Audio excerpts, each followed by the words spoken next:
Hi friends. சமீபத்தில் நான் ஒரு திருமணத்துக்கு போயிருந்தேன். அங்கே நிறைய சொந்தங்களை பார்த்தேன்.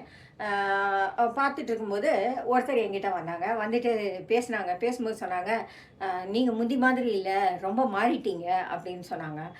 நான் சிரிச்சுட்டே சொன்னேன், இல்லையே நான் எப்பவும் போல தான் இருக்கேன் அப்படின்னேன். இல்லை இல்லை, முந்தியெல்லாம் நீங்கள் அடிக்கடி என்கிட்ட ஃபோனில் பேசுவீங்க, அந்த பக்கம் வந்தீங்கன்னா கண்டிப்பாக எங்களெல்லாம் பார்ப்பீங்க. ஆனால் இந்த தடவை நீங்கள் அங்கே எல்லாம் வந்திருக்கீங்க, ஆனால் எங்கள் வீட்டுக்கு வரல. ஃபோனில் கூட நீங்கள் பேசுகிறதே இல்லை. நான் 2 3 தடவை உங்களுக்கு ஃபோன் அடித்தேன், நீங்கள் எடுக்கலை அப்படின்னு அவங்க சொன்னாங்க. அதுக்கப்புறம் அவங்க பேசிகிட்டு இருந்துட்டு அவங்க போயிட்டாங்க. அப்போ என் பக்கத்தில் இருந்த இன்னொரு உறவுக்கார பெண்மணி கேட்டாங்க, உங்களுக்குள்ள அந்த பிரச்சனை இருந்ததே அதனால தான் நீங்கள் இப்போ பேசலையா அப்படின்னு. நான் சொன்னேன், அப்படியெல்லாம் ஒன்றும் இல்லைங்க, நான் சாதாரணமாக தான் இருக்கேன், அவங்க ஏதோ தப்பாக எடுத்துட்டாங்க அப்படின்னு நான் சொல்லிட்டு விட்டுட்டேன். உண்மை என்னன்னா, நான் ரொம்ப அலர்ட் ஆகிட்டேன். எனக்கு அவங்க மேலே இருந்த நம்பிக்கை போயிடுச்சு.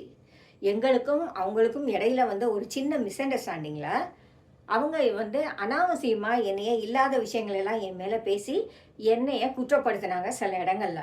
அதனால 4 5 பேர் என்னைய கேள்வி கேட்குற மாதிரி ஆச்சு.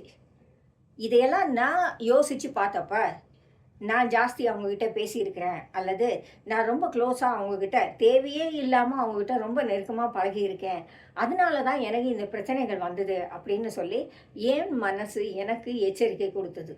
அதனால நான் என்ன பண்ணினேன், இனி அனாவசியமாக அவங்கக்கிட்ட பேச வேண்டாம், பேசுகிறதுனால தானே இந்த பிரச்சனைகள், அவசியமான விஷயங்களை மட்டும் பேசுவோம் அப்படின்னு சொல்லி நான் என்னைய வேறு மாதிரி டிசைன் பண்ணிக்கிட்டேன்.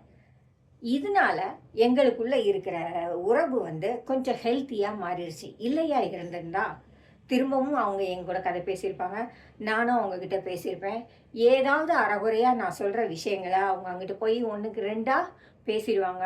திரும்பவும் எங்கள் 2 பேருக்கும் நடுவில் மிஸ் அண்டர்ஸ்டாண்டிங் வந்திருக்கும் இல்லையா?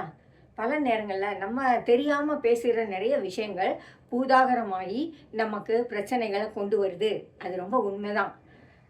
ஏன்னா நம்ம ரொம்ப உணர்ச்சி வசப்பட்டு பேசும்போது என்ன பேசுகிறோன்னு தெரியாமல் பேசிடுறோம். சில சமயம் எதிராளி மேலே இருக்கிற நம்பிக்கையிலையும் பேசுகிறோம். நம்ம அக்கா தானே, நம்ம தங்கச்சி தானே, நம்ம அத்தை தானே, இப்படின்னு நினச்சி நம்ம நிறைய விஷயங்களை பேசிடுறோம். ஆனால் அதுக்கப்புறம் அது என்ன ஆகுதுன்னா, அவங்க அதை வேறு எங்கேயோ போய் பேசும்போது, ஐயோ இவங்க இப்படி போய் சொல்லிட்டாங்களே அப்படின்னு சொல்லி நமக்கு ரொம்ப ஷாக் ஆகிடுது. அதனால் எப்போ பேசினாலும் சரி, யார்கிட்ட பேசினாலும் சரி, இது இன்னும் எத்தனை பேர் காதுக்கு போகும்னு தெரியாது, எப்படி வேறு மாதிரி உருமாறி நமக்கு எதிராகவே நிற்கும்னு தெரியாது. ஆகையினால அனாவசியமான விஷயங்களை பேசுகிறத அவாய்ட் பண்ணுவோம். யார்கிட்ட நம்பி எதை பேசலாமோ அதை மட்டும் பேசுகிறதுக்கு முயற்சி பண்ணுவோம். கண்டபடி பேசிட்டு அதுக்கப்புறம் நம்ம வருத்தப்படுறத விட முதல்லையே எச்சரிக்கையாக இருக்கிறது எப்போவுமே நல்லது இல்லையா? நம்முடைய பேச்சுக்கு நாம் முதல்ல கேட்டு போடுவோம், எல்லா பிரச்சனையும் சரியா